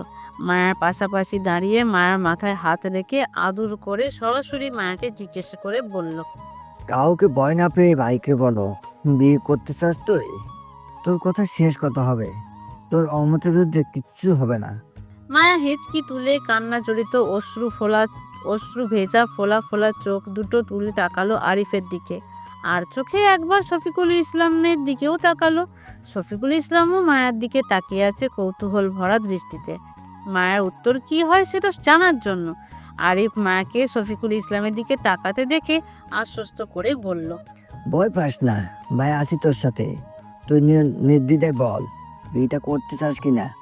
আরিফের কথায় মায়া মাথা নাড়িয়ে সম্মতি দিয়ে বলল সে বিয়েটা করতে চায়। আরিফ মায়ের উত্তর শুনে হালকা হেসে তৎক্ষণাৎ ছোট করে আলহামদুলিল্লাহ বলে জুঁইকে ডেকে বলল মায়াকে নিয়ে রুমে যেতে। জুঁই মায়াকে নিয়ে রুমে যেতেই আরিফ ফের সবার উদ্দেশ্যে গম্ভীর মুখে বলল, দাদা দাদি, আয়ন ভাই, আপনারা সবাই বিয়ের আয়োজন করুন। যথাসময়ে বিয়েটা সম্পূর্ণ হবে, চিন্তা করবেন না। আমি বাবার হয়ে আপনাদের কাছে ক্ষমা চাচ্ছি। আসলে ঈদ ভাই ব্যাপারটা বাবা একটু আপসেট হয়ে পড়েছেন। আমি সামলে নেব বাবাকে, আপনারা প্লিজ কিছু মনে করবেন না। আরিফের মার্জিত ব্যবহারে অত্যন্ত খুশি হলো সবাই। শফিকুল ইসলাম তীক্ষ্ণ দৃষ্টিতে আরিফের দিকে তাকিয়ে থেকে কিছু না বলে চলে যান নিজের রুমে। আরিফ বাবার বাচ্চামো দেখে হালকা হাসলো। ক্লান্তিময় শরীরটা টেনে আবারও সবার আপ্যায়ন করলো। খান পরিবারের সবাইকে ডিনার করিয়ে বিদায় দিল। আয়ন চলে যেতে যেতেও সবার অগোচরে জুঁইয়ের বাম গালে টুক করে চুমু খেয়ে নিল। হতভম্ব জুঁই কিছু বলবে তার আগে আয়ন এক চোখ মেরে চলে গেল রাত 1:30টার দিকে সবাইকে নিয়ে। আরিফ সবাইকে বিদায় করে রুমে আসতে আসতে রাত প্রায় 2টো হলো। সারা দিনে ধকল সইতে না পেরে আরিফ সেই অবস্থায় বিছানায় শুয়ে পড়ল। ফিহা দরজা বন্ধ করে এগিয়ে আসলো আরিফের দিকে। ফিহা আরিফের মাথায় কাছে বসলো ঠান্ডা তেল নিয়ে। স্বামীর ক্লান্তি বুঝে চুপচাপ আরিফের মাথায় তেল দিতে লাগলো ডলে ডলে। শান্তিতে আরিফ চোখ লেগে আস্তে আস্তে হুট করে ফিহাকে টেনে নিজের কাঁথার ভেতর ঢুকিয়ে নিয়ে জাপটে জড়িয়ে ধরে চোখ বন্ধ করে বলল, আজকে তোমার স্বামী অনেক ক্লান্ত প্রিয়, তাই আজকে আদরটা কাল বেশ করে পুষিয়ে করে দেব, কেমন? তুমি কিন্তু রাগ করি না লক্ষ্মী বউ, দাও আমার মাথা টিপে দাও। পুরাতন গোডাউন, ঢাকা থেকে বাহিরে জনমানবহীন পরিত্যক্ত পুরাতন বিল্ডিং, তীব্র গোঙানির চিৎকারের শব্দ দেয়ালে দেয়ালে বাড়ি লেগে প্রতিধ্বনিত হয়ে ফিরে আসছে পুনরায়। দয়া মায়াহীন বেদব পিটানো হচ্ছে অর্ধবয়স্ক 5 পণ্ডিত সদস্যকে।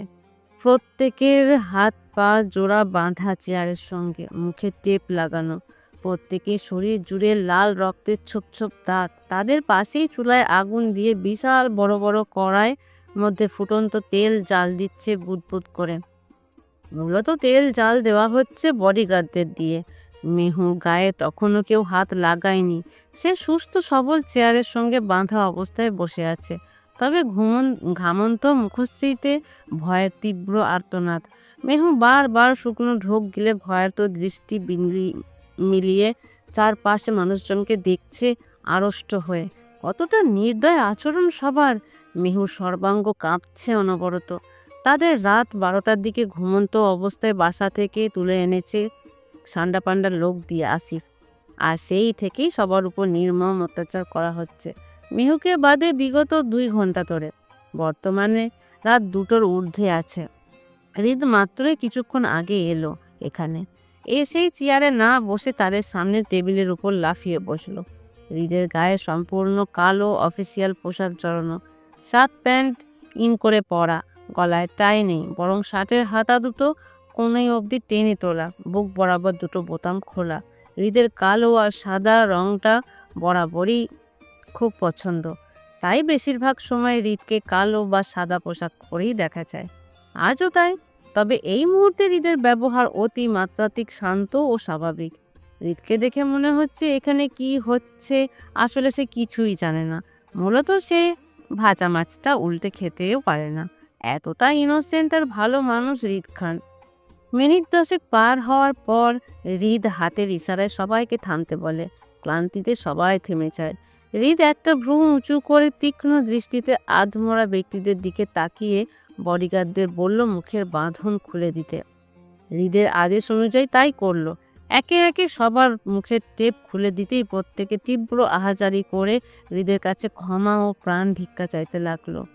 হৃদের দিকে কি নির্বাক শান্ত ভঙ্গিতে হৃদ কি নির্বাক শান্ত ভঙ্গিতে চেয়ে আছে। প্রত্যেকের আহাজারি শুনে যেন শুনছেই না সে, বরং একটা ভ্রু কুঁচকে হেলিয়ে বলল, কি আশ্চর্য, আরও কাছে কান্নাকাটি করছিস কেন? আমি কি মারছি তোদের? আমি চুপচাপ বসে আছি না? আমি কিছু করছি নাকি আজও? হৃদের হেঁয়ালি কথায় ভয়ার্ত মুখে আরও সিটিয়ে গেল সবাই। অন্তত বুঝতে পারলো হৃদের পাষণ্ড হৃদয় আর গলাবার নয়। প্রত্যেকে ভয়ার্ত মুখে একে অপরের দিকে তাকিয়ে চোখ চাওয়াচাই করলো। তাদের মধ্যে থেকে ভুঁড়িওয়ালা কালো মোটা করে নেতা ফারুক সাহেব বলল, মিস্টার খান, আমাদের ক্ষমা করুন প্লিজ। সব কিছুর পিছনে আমাদের দোষ নেই, আমরা শুধু সহমত পোষণ করেছিলাম। সব কিছুর পিছনে অন্য কারোর হাত আছে, আমরা কেউ কিচ্ছু জানি না তেমন, বিশ্বাস করুন আমাদের। ফারুক আহমেদের কথায় হৈ হৈ করে জোর তালে সকলে সম্মতি জানালো। আহাজারি করতে লাগলো আর বলতে লাগলো নিষ্পাপ হওয়ার বিষয়টি। হৃদ যেন শুনেও শুনল না। মাথা বাঁকিয়ে পাশ থেকে মাঝারি সাইজের ছোট মার্বেল বলটা হাতে নিল। সেটাকে অত্যন্ত মনোযোগ সহকারে ঘুরিয়ে ঘুরিয়ে দেখতে দেখতে বলল, কাল দুনিয়ায় বাদশা হিসেবে নির্বাচিত আমি, বুঝতেই পারছিস। ঘাস ছড়িয়ে এত দূর আসে নাই। যাই হোক, মেন পয়েন্টে আছে। দেখ, আমি খারাপ হয়ে অন্যকে খারাপ কাজের জন্য কখনোই বাধা দিই না। আমার গল্পের ভিলেন আমি, তবে আমার একটা ধর্ম আছে। ক্ষমতা জিনিসটা আমার ছোট থেকে প্রিয়। ছোট থেকে ক্ষমতা পাওয়ার নিয়ে খেলতে পছন্দ করতাম। আমার মা বিষয়টি বুঝতে পারতো সবসময়। আমি যখন বড় হতাম, আমার রাগ, আমার বিচক্ষণতা, আমার কাজকর্ম অন্য মানুষদের থেকে আলাদা প্রকাশ করতো বলে আমার মা আমাকে একটা বিষয়ে খুব করে শিক্ষা দিত। বলতো যে জীবনে কখনো কোনো পরিস্থিতিতে নারী জাতিকে অসম্মান করা যাবে না। আমি আমার মাকে খুব ভালোবাসতাম, তাই আজ পর্যন্ত তার কোনো কথা আমি অমান্য করিনি, কখনো করব না। আমাদের মতো গ্যাংস্টারদের চরিত্র খারাপ থাকবে। তারা রোজ রাতে নৃত্য নতুন মেয়ে ভোগ করবে। একটা মেয়ের মধ্যে থেকে সারা জীবন তাকে নিয়ে সংসার করবে না, এটা স্বাভাবিক। কিন্তু বিষয়টা অস্বাভাবিক হয়ে যায় যখন গ্যাংস্টার মাফিয়া হয়ে চরিত্রটা ফুলের মতো পবিত্র হয়ে যায়। তখন আসলে আমি গ্যাংস্টার পদবিটা ঠিক রাখতে গিয়ে বহুবার চেষ্টা করছি পরনারীর সঙ্গে নিতে। হোটেল রুমে মেয়ে এনেও তাড়িয়ে দিয়েছে। সামান্য আঙুল পর্যন্ত স্পর্শ করতে পারেনি ভিতরকার অপরাধ বোধের জন্য। মার বড় কথাগুলোর জন্য জীবনে কখনো মেয়েদের অসম্মান করে ছুঁয়ে দেখা হয়নি আমার। কাল দুনিয়ায় সকল পাপের সাথে জড়িত আমি, শুধু নারী পাচারের ব্যবসাটা ছাড়া। নারীদের যেহেতু সম্মান করি, তাই তোদের নারী পাচারের ব্যবসাটা বন্ধ করে দিই এবং তোদের সতর্ক করে আমার অবাধ্য না হতে। কিন্তু তোরা ভালো হলি না, আমার সাথে টক্কর নিলি, আমার দুর্বলতা খুঁজে সেখানে আঘাত করলি। এটা আমি ভীষণ আপসেট হলাম তোদের উপর। আমার একটা মাত্র নিষ্পাপ অবুঝ বউ, তোরা তাকেও ছাড়লি না, তাকে মারতে চাইলি। আচ্ছা, মরতে মরতে বাঁচলো। আমি চেয়েছিলাম তোদের আমার বিয়েটা খাইয়ে দাইয়ে মারতে, কিন্তু তোদের মনে তাড়াহুড়ো বেশি, তাই তোদের ইচ্ছে মতোই কাজ করালাম, ধরে নিয়ে আসলাম বাড়ি থেকে। এবার তোরা কেন আমার কাছে কান্নাকাটি করছিস সেটা বল। হৃদের কথায় ভয়ার্ত মুখে তীব্র ছটফট করলো সবাই বাঁচার জন্য। পাশ থেকে রফিক আজম অস্থির ভঙ্গিতে বলল, মিস্টার খান, আমায় ক্ষমা করে দেন প্লিজ। আপনি আমাদের নারী শিশু পাচারের ব্যবসাটা বন্ধ করে দেওয়াতে আমরা আর্থিকভাবে অনেকটা ক্ষতিগ্রস্ত হয়েছিলাম। তাছাড়া আমরা আপনার নামের ক্ষমতাটাও ব্যবহার করতে পারছিলাম না কোথাও আপনার নিষেধ করাতে। মূলত এই জন্যই রাগের বশে আমরা আপনার বিরোধিতা করে ফেলি। প্লিজ মিস্টার খান, আমাদের জানে মারবেন না, ক্ষমা করে দিন। আমরা আপনার বউকে মারার প্ল্যানিংয়ে সামিল ছিলাম ঠিকই, কিন্তু আমরা আপনার বউকে মারতে লোক পাঠাইনি। বিশ্বাস করুন, আমাদের উপরও একজন লোক আছে, আর সেটা তার কাজ। আমরা কেউ তাদের দেখিনি, শুধু ফোনে কথা বলা ছাড়া আমরা কেউ তেমন কিছু জানি না সত্যি। প্লিজ আমাদের মাফ করে দিন মিস্টার খান। রিতা হালকা হাসলো, হাতের মার্বেলটা টেবিলের উপর রেখে ঘুরিয়ে লোকেদের দিকে তাকিয়ে বলল, তোদের বসকে আমি পরে দেখে নেব, তার ব্যবস্থা করা আছে আমার কাছে। তবে তারা কত্তরে নিষ্পাপ তা আমার জানা আছে। আচ্ছা, তোদের সবর্ণে একটা করে বউ আর যুবতী মেয়ে আছে ঘরে, ধর এবার যদি আমি তাদের দেহ ব্যবসায় পাঠাই তাহলে কেমন হবে বলতো? হৃদের কথায় গা শিউরে উঠল সবার। নিজেদের পরিবারের দিকে হৃদ আঙুল তুলতেই এক একজন অস্থিরতায় উত্তেজনায় ফেটে পড়ল তৎক্ষণাৎ। চিৎকার করে হৃদকে সবাই একটা কথাই বলতে লাগলো, তাদের বউ মেয়েদের কিছু না করতে, তারা নিষ্পাপ, তাদের দেহ ব্যবসায় না পাঠাতে। হৃদ পুনরায় হাসলো তাদের বাচনভঙ্গি দেখে। অত্যন্ত মজার কণ্ঠে বলল, তোদের পরিবার পরিবার আর অন্যের পরিবার কিছু না। অন্য বউ বাচ্চা মেয়েদের যখন দেহ ব্যবসা করতে, তাহলে নিজের পরিবারের দিকে তাকালি না কেন? পরিবার তো একটা তোদেরও ছিল, বউ বাচ্চা যুবতী মেয়ে তোদেরও আছে। তাদের সাথে কেউ যদি এমন করে তোদের কেমন লাগতো? আমি জানি কালো দুনিয়ায় মায়া ভালোবাসা থাকতে নেই। তোরা তোদের জায়গাটা ঠিক আছিস, দয়াময়হীন কাজ করছিস, বেশ ভালো কথা।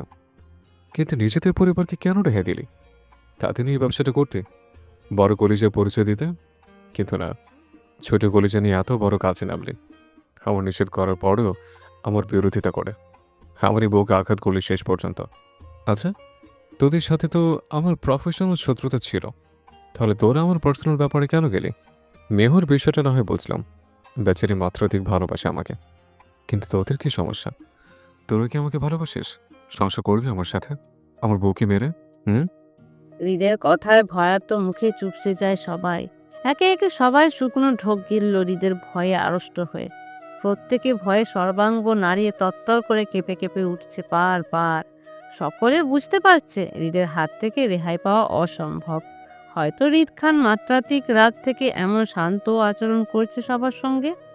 ঘূর্ণিঝড়ে তাণ্ডব হওয়ার পূর্বে যেমন পরিস্থিতি শীতল থাকে, ঠিক তেমনই হৃদ খানের হিংস্রতা প্রকাশ পাওয়ার আগে শান্ত আচরণ করছে তাদের সাথে। মেহু এতক্ষণ যাবৎ ভয়ে চুপচাপ বসে থাকলেও হৃদের মুখে নিজের নাম শুনে এবার সেও মুখ খুলল। শুকনো ঢোক গিলে হৃদের উদ্দেশ্যে বলল মেহু, হৃদ, আমি মায়ার উপর এটা হওয়ার বিষয়ে কিছু জানি না, সত্যি বলছি। তাছাড়া এদের কেউ আমি চিনি না। আমাকে কেন তুমি ধরে নিয়ে এসেছো? আমি তোমাকে ভালোবাসি, তুমি ভালো করেই জানো। আমি এমন কিছু করব না মায়ার সাথে। আমি জানি বলেই তো তোকে এখানে ধরে নিয়ে আসলাম। আসলে আমার বড়ই প্রেমটা পাচ্ছে তোর ওপর।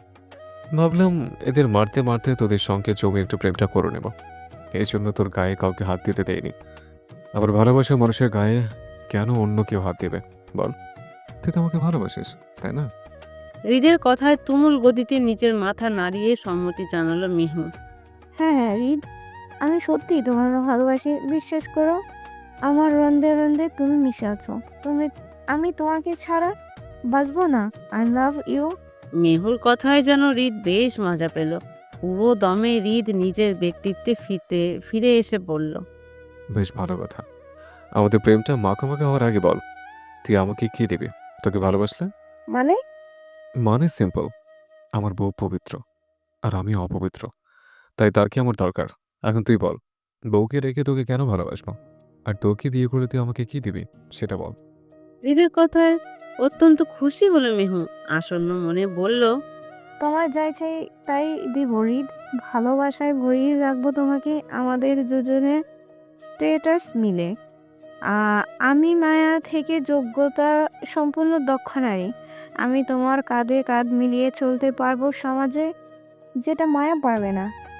হৃদ খানিকটা ভ্রু কুচকে বলে, তোকে কে বলেছে আমি কাঁধে কাঁধ মিলিয়ে বউ নিয়ে সমাজে চলতে চাই? আমি তো বউকে বুক মিলিয়ে বউকে নিয়ে সংসার করতে চাই।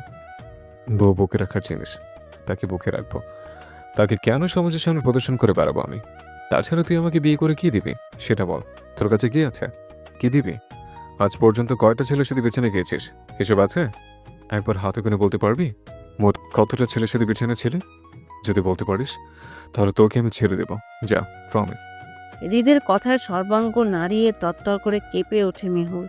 ভয়ে ছুটে কপালের ঘাম গলা বেয়ে নিচে নামলো। হৃদ মেহুর ভয়ার্ত মুখ দেখে বেশ মজা পেল। টেবিল থেকে লাফিয়ে নিচে নেমে চেয়ারটা টেনে বসলো সবার সামনে। মেহুর ভয়ার্ত মুখশ্রীর দিকে তাকিয়ে দায়সারা ভাবে বলল, দেখ, আমার জীবনে প্রথম নারী আমার বউ, যাকে আমি ছুঁয়েছে, আদর করেছে, আবার আঘাতও দিয়েছে। ভবিষ্যতে আরও করব, যদি সে আমার কথা না শোনে। কিন্তু তার বাহিরে কখনো কোনো মেয়ের দিকে অন্য দৃষ্টিতে 2 সেকেন্ড তাকায়নি অবধি আমি। বউটাও তাই। আমি ছাড়া কিছুই বোঝে না। তোর ভালোবাসা কি তার সঠিক অর্থ জানা নেই।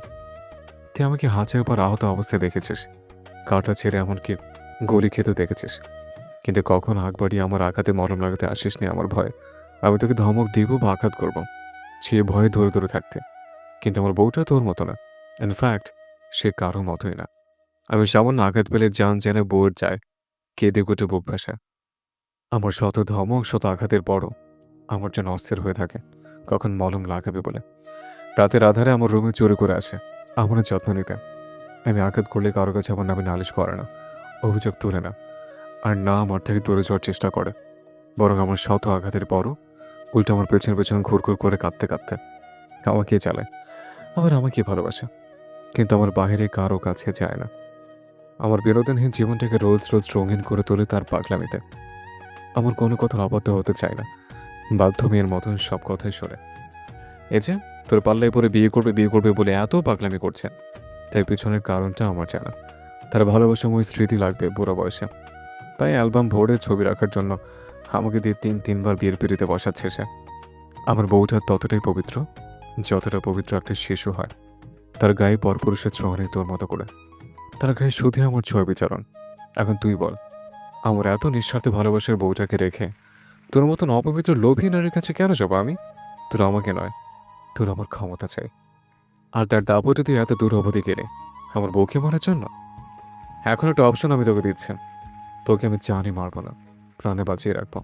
ওই যে বললাম আমি নারী জাতিকে সম্মান করি, আমি সেজন্য তোর গায়েও কেউ হাত দিবে না। তবে তোকে সহজে ছেড়ে দিব, তাও কিন্তু না। হৃদের কথা শুনে হৃদ কথাগুলো বলতে বলতে থামে। মেহু আতঙ্কিত মুখে হৃদকে কিছু বলবে, তখনই পিছন থেকে কেউ একজন মেহুর মস্তিষ্কের উপর ইঞ্জেকশন পুশ করলো। মাথা চিনচিন ব্যথায় মেহু কুকড়ে ওঠে আহ বলে মৃদু চিৎকার করলো। লোকটি দ্রুত কাজ শেষ হতেই সরে দাঁড়ালো। মেহু তৎক্ষণাৎ পাশ ফিরে তাকাতেই চোখে পড়ল সাদা ইউনিফর্ম পরা ডক্টরকে। খালি ইঞ্জেকশন সিরিঞ্জ হাতে নিয়ে দাঁড়িয়ে আছে। মেহু আঁতকে উঠল।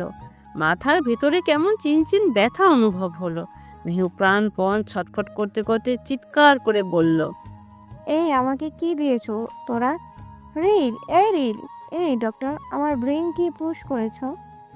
আমার মস্তিষ্ক ব্যথা করছে কেন? মেহুর কথায় হৃদ আড়ামোড়া ভেঙে চেয়ারে আরাম করে বসতে বসতে বলল, তেমন কিছু না, সারা জীবন যেন পাগল বেশে থাকতে পারিস সেই ব্যবস্থাই করলাম। বাকি তোর ভাগ্যের ওপর। কপাল ভালো থাকলে জীবনে কখনো তুই ভালো হতেও পারিস, তবে না হওয়ার চান্স 90%। তোর এই ভরার সৌন্দর্যের অহংকার চূর্ণ বিচূর্ণ হয়ে যাবে পাগল বেশে। তুই কয়েক সেকেন্ডের মধ্যে ঘুমিয়ে পড়বে। যখন ঘুম থেকে উঠবি তখন তোর দিন দুনিয়ার খবর থাকবে না। তুই সম্পূর্ণ পাগল হয়ে রুমবন্দি থাকবি সারাটা জীবন। All the best your presence life babe. হৃদের কথা আত্মা কাঁপিয়ে চিৎকার করে ওঠে মিহু। সেই কি চিৎকার তার! মিহুর প্রতিটা চিৎকারের ধ্বনি প্রতিধ্বনিত হয়ে দেয়ালে দেওয়ালে বাড়ি খাচ্ছে বারবার। মিহু দেখতে দেখতে ঢলে পড়ল ঘুমের তীব্রতায়। মৃদু স্বরে চিৎকার করতে করতে ঘাড় ফেলে ঘুমিয়ে পড়ল। মিহুর অবস্থা দেখে আরো ভয়ার্ত হলো 5জন নেতা সদস্যরা। হৃদের আপনজন হয়েও যদি মিহু এত নির্মম পরিণতি হয়, তাহলে তাদের কি হবে? হৃদের ভয়ে সবাই আহাজারি করে চিৎকার করে বলল, হৃদ খান, আমাদের মারবেন না প্লিজ। আমাদের পরিবারের বউ বাচ্চা আছে ছোট ছোট। প্লিজ, দোহাই লাগে প্রাণী ছেড়ে দিন আমাদের। আমরা তো আপনার পক্ষের লোক। প্লিজ মিস্টার খান, দয়া করুন। উপস্থিত সবার চিৎকারে বিরক্ত বোধ করল হৃদ। গা ঝেড়েই বিরক্তি প্রকাশ করে বলল, আচ্ছা, জানিস না গ্যাংস্টার মানুষদের দয়া মায়া থাকে না? তারপর কেন কানের কাছে বারবার জ্ঞান জ্ঞান করিস? হ্যাঁ, তোরও দেখি আমার মনের মতে অবাধ্য। আচ্ছা, সব অবাধের দল আমার কপালে জুটে। জানিস, আমার মনকে বলি, তুই গ্যাংস্টার মানুষ, তুই মানুষ মারবি, কাটাকাটি করবি, হুমকি দিবি, প্রয়োজনে কথা না শুনলে মানুষ মারবি। তুই কেন প্রেমে পড়বি? তোর কি ভালোবাসা মানায়? তুই আমাকে কলঙ্ক করছিস মন। তুই মারামারি কাটাকাটি বাদ দিয়ে ভালোবাসাবাসি শুরু করেছিস। তুই আমার অপমান করছিস মন। আমার ফকফকা ঝকঝকের সাথে সাথে গ্যাংস্টার জীবনে প্রেম নামক বড় বড় কালো দাগ কাটছিস প্রতিনিয়ত। কিন্তু অবাধ মনটা আমায় বলছে না, আমার অবাধ্য বউটার মতন করে। উফ, আমার যে কত কষ্ট, কাকে যে বোঝাই, তোরাই বল। কথাগুলো বলতে বলতে হৃদ গা এলিয়ে চেয়ারে বসে। ছাদের দিকে তাকিয়ে মাথার পিছনে 2 হাত রেখে ভাবুক কণ্ঠে বলল, জানিস, একটা বউ আমারও আছে তোদের মতো করে, কিন্তু বউটা আমাকে বুঝতেই চায় না, কথা শোনে না। বলছি বিয়েটা করার দরকার নেই, চলে আসো আমার সাথে। না, সে আসলো না, আমার উপরে বিয়েটা রাখলো। তোরে বল, এমন বউয়ের কি দরকার আমার? আমার থেকে কি বিয়েটা বড় হলো তার কাছে? আমি যত কষ্ট পাচ্ছি তার কোনো খবরই নেই তার। সে দিব্যি বিয়ে করতে ব্যস্ত। হৃদের কথা শেষ হতে হতে শোনা গেল এক একজনের গলা ফাটা তীব্র চিৎকারের আর্তনাদ। জীবন্ত তাদের সবাইকে হাত পা বাঁধা অবস্থায় ফুটন্ত তেলে নিক্ষেপ করছে বডিগার্ডরা এক এক করে। বিয়ের আমেজ পড়েছে চারপাশে। বাচ্চা কাচ্চার হই হুল্লোড় উল্লাসে গমগম পরিবেশ। 2 বাড়িতে ব্যস্ততার আমেজ মেহমানদারি করার জন্য। মায়া সারাদিন ধরে রুমে বসা। বিয়ের কোণে বলে রুম থেকে বেশ একটা বের হয়নি প্রয়োজন ছাড়া। মায়ের নিরাপত্তার বিষয়টি এবার জোর তালে দেখছে সবাই। মায়ার খাবারও রেহানা বেগম নিজ হাতে রান্না করে মায়াকে খাওয়াচ্ছে, কারোর উপর না ছেড়ে। মায়ের পাশে সব সময় জুই নয়তো ফিহা থাকছে পাহারা দেওয়ার জন্য। তাছাড়া সারা দিন ভোর মায়ার রুমে পাড়া প্রতিবেশী এবং মেহমানদের আনাগোনা ছিল বউ দেখার জন্য। অন্যান্য দিনের তুলনায় আজ মায়া একটু বেশিই চুপচাপ ছিল। তার কারণ দুটো। প্রথমত হৃদ মায়ার সাথে সম্পর্ক নষ্টের ভয়ে, দ্বিতীয়ত বিয়ের কোণে বলে মায়ার চক্ষু লজ্জায় আড়ষ্ট হয়ে গেছে। এই তো বিকেল থেকে মায়া নানি ফতেমা খাতুন হাতে করে একটা আংড়া বানিয়ে নিয়ে আসে মায়ার জন্য। মোটা করে লাল সুতো পাকিয়ে তাতে কাঁচা হলুদ গোল গোল করে কেটে গেঁথেছে 2টো সুতোর মধ্যে। লাল সরিষা দানার পুঁটুলি বানিয়ে সেই সুতোয় বাঁধলো। নিয়ম অনুযায়ী অল্প সোনার উপও তাতে বেঁধে মায়ের বাম হাতের কবজায় পরিয়ে দিল বেঁধে। সেই ম্যাটটা আংড়া হৃদের জন্য তৈরি করলো, পাঠানো হলো মানুষ দিয়ে খান বাড়িতে। ফাতেমা খাতুন মায়াকে আপাতত একটা লাল তাঁতের শাড়ি পরিয়ে দিয়ে গেল, কারণ মায়ের হলুদের গোসলের পর খান বাড়ি থেকে আসা কাপড়গুলি পরানো হবে তাই। মায়া ফিহা লাল তাঁতের শাড়ি পরেই জড়সড় হয়ে বসে আছে, মাথায় লম্বা ঘোমটা টেনে বউদের মতো করে। মায়ার চারপাশে ঘিরে বসে আছে তাদের কাজিন মহলের বাচ্চা কাচ্চারা। মায়াদের বাসা থেকে হলুদের পাতি দিয়ে মানুষজন পাঠানো হয়েছে খান বাড়িতে বিকেল করেই। যেহেতু শীতের সময়, তাই মায়ের গোসলের সন্ধ্যার দিকে করানোটা বেস্ট হবে বলে এমনই চিন্তা সবার। হেনা খান নিজের মেয়েদের নিজের ব্যস্ততায় বিয়ে বাড়ির সব কিছু সামাল দিচ্ছে। সাধারণ নর্মাল বিয়ে নয়, রিদ খানের বিয়ে বলে কথা। মানুষজনের দাওয়াতও পড়েছে বেশি, এক্সট্রা থেকে এক্সট্রা সার্ভেন্ট রাখা হয়েছে সব কিছুতে। বাড়ির সব ছেলেরাই আজ খান বাড়িতে উপস্থিত আছে, কেউ বাদ পড়েনি শুধু রিদ ছাড়া। যার বিয়ে তার খবর নেই। এদিকে বিকাল পেরিয়ে সন্ধ্যা হয়ে যাচ্ছে, ঈদের কোনো খবর নেই। আরাফ খান, আয়ন, হেনা খান বেশ কয়েকবার ফোন করেছিল রিদকে। সে বলেছে সে কাজে ব্যস্ত আছে, এই মুহূর্তে আসতে পারবে না। বিয়ের অনুষ্ঠানেও সে জয়েন হতে পারবে না ব্যস্ততায়। বিয়ে বাড়িতে এত সমাহার আয়োজন চলছে রিদকে ঘিরে, অথচ বিয়ের বরের কোনো হদিস নেই। হেনা খান রিদের টেনশনে টেনশনে পাগল পাড়া। এই ছেলে সব সময় ওনাকে টেনশনে রেখে তাড়ামি করে। বিয়ে করবে না বলে সারা বছর ওনাকে জ্বালিয়ে মারলো, তারপর হঠাৎ একদিন এসে মায়াকে বিয়ে করবে বলে কতটা দৌড় করালো তাদের আশুগঞ্জ থেকে ঢাকা পর্যন্ত। শেষমেশ বিয়েটা ঠিক হলো। এখন আবার তেরামি করতে করতে বলছে বিয়ের অনুষ্ঠানে উপস্থিত হতে পারবে না, কিন্তু বিয়ের সময় গিয়ে ঠিকই কবুল বলে আসবে। আচ্ছা, এটা কোনো কথা? এত তেরা মানুষ হয়? হেনা খান মাথায় হাত দিয়ে রুমে বসে রইল। বাড়িতে মেহমানে গিজগিজ করছে, সবাই বরকই করছে। হেনা খান সবাইকে বলেছে রিদ কিছুক্ষণের মধ্যে আসবে। আদৌ আসবে কিনা সন্দেহ। হেনা খান ফের ফোন লাগায় রিদকে। প্রথমবার ফোন রিসিভ না করলেও দ্বিতীয়বার ঠিকই করলো। রিদ ফোন রিসিভ করে কানে তুলতেই হেনা খান হাউ করে কেঁদে কুটে রিদকে বলছে বাড়িতে ফিরে আসতে, নয়তো তিনি ঘুমের ওষুধ বেশি করে খেয়ে মরে যাবে। এত জ্বালা ওনার আর সহ্য হচ্ছে না। দাদির কন্দনে রিদের শক্ত মন নরম হলো। আসছি বলে ফোন রেখে দিল। হেনা খান খুশিতে আটখানা হয়ে চোখ মুছল। তিনি জানেন রিদ এবার চলে আসবে। রিদ যাদের ভালোবাসে সে ঠিক তাদের কথা শোনে। তাছাড়া হেনা খানই জানে রিদ মায়ের সাথে রাগ করে বিয়ের কোনো ফাংশন অ্যাটেন্ড করতে চাইছে না, কিন্তু বিয়েটা তো বারবার আসবে না, তাই বিয়ের নিয়ম কানুনগুলো অন্তত পালন করুক, বাকিটা না হয় তারাই বুঝে নেবেন নিজেদের মধ্যকার ঝামেলা। হেনা খান আশুগঞ্জ থেকে আসা মেহমানদের আপ্যায়ন করলো। রিদ আসলো আরও আধা ঘন্টা পর। এসেই সোজা নিজের রুমে গেল। অফিসিয়াল ড্রেস আপ ছেড়ে সাদা টি শার্ট পরলো ট্রাউজারের সঙ্গে। রুম থেকে বের না হয়ে পুনরায় ল্যাপটপ নিয়ে বসলো সোফায়। ইমেল চেক করছে। মূলত তার অফিসিয়াল কাজ শেষ হয়নি। তাছাড়া সে এমন বেয়াদব বউয়ের জন্য কোনো রকম ফাংশন অ্যাটেন্ড করবে না। হৃদের মূল্য যদি না থাকে তাহলে সেও মূল্য দিবে না। সে থাকুক বিয়েটা নিয়ে। হৃদ তিতির মেজাজে কফি মেশিনে নিজের জন্য ব্ল্যাক কফি বানালো। মন মেজাজ দুটোই বিগড়ে আছে। যদি বিয়েটা না হতো তাহলে সে কবেই দেশ ছেড়ে চলে যেত। এসব ফালতু ঝামেলা আর ভালো লাগছে না। সব কিছুর উপর বিরক্তি বা রাগ লাগছে তার।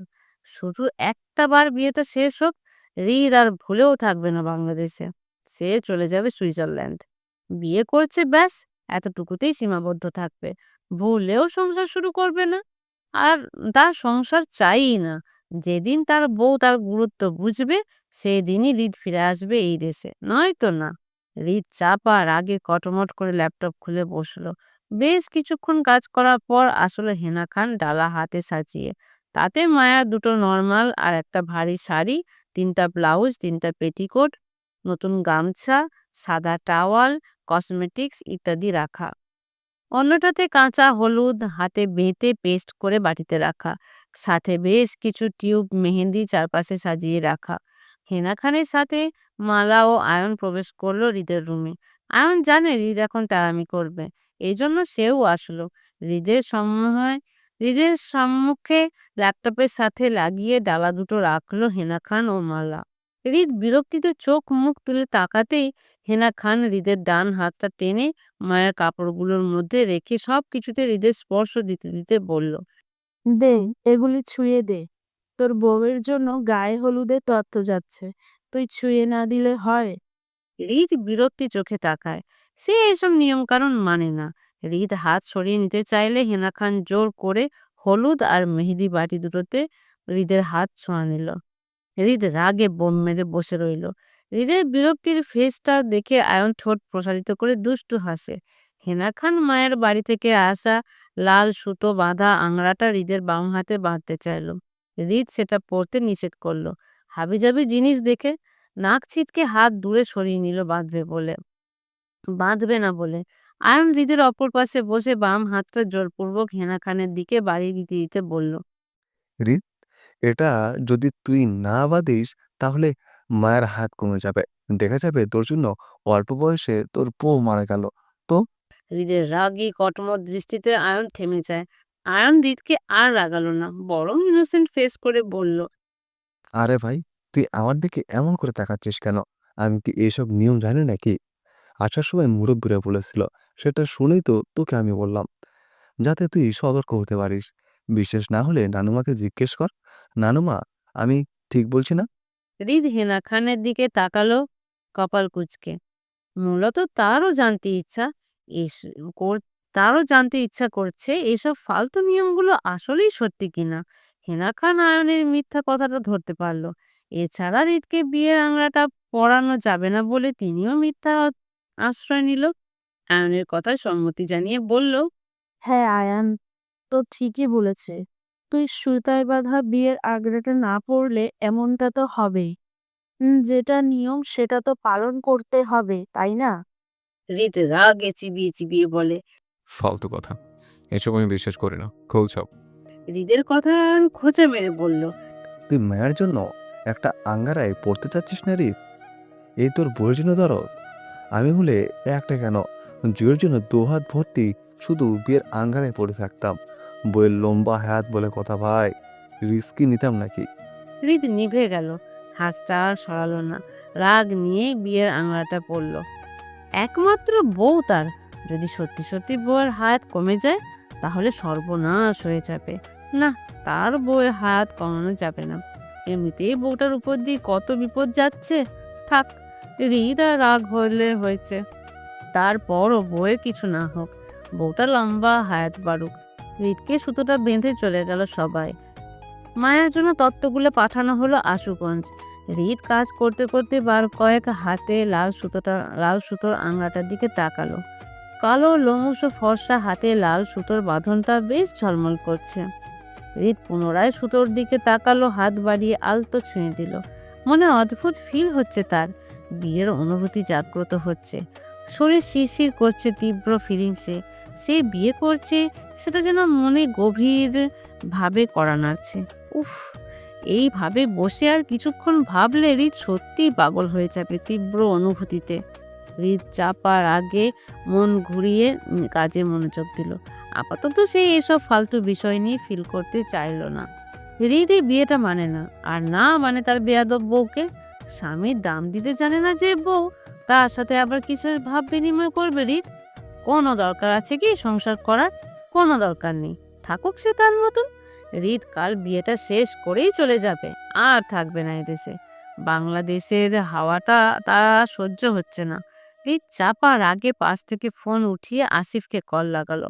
প্রথমবার রিং হতেই আসিফ দ্রুত কল রিসিভ করে হ্যালো বলতেই হৃদ কোনো প্রকার ভনিতা না করে গম্ভীর কণ্ঠে আসিফকে সোজা সাপটা বলে দিল, আসিফ, সুইজারল্যান্ডের ফ্লাইট ঠিক কর আমার কাল রাতের জন্য। আমরা কাল রাতে ব্যাক করবো, মনে রাখিস। হৃদের কথায় চমকে উঠে আসিফ আমতা আমতা করে বলে। ভাই, কাল তো আপনার বিয়ে, ভাবিকে রেখে? আসিফকে থামাকে দিয়ে ধমক স্বরে হৃদ চিবিয়ে চিবিয়ে বলল। তো কি বলছি জ্ঞান দিতে? যা বলছি তাই কর। ফোনের অপর পাশ থেকে আসিফ দমে গিয়ে জড়তার কণ্ঠে উত্তর দিল, জি ভাই।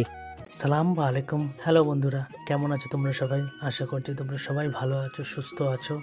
রোহিত, ভয়েস অফ বিতি চ্যানেলের পক্ষ থেকে এডিটর। গল্পটি কেমন লাগলো অবশ্যই কমেন্ট করে জানাবেন। এই যে বন্ধুরা, ভয়েস অফ বিতি চ্যানেলে যদি নতুন হয়ে থাকেন তাহলে প্লিজ সাবস্ক্রাইব করে বেল আইকন বাজিয়ে রাখুন, যাতে আপনাদের পরবর্তী গল্পের নোটিফিকেশন সবার আগে আপনি পান।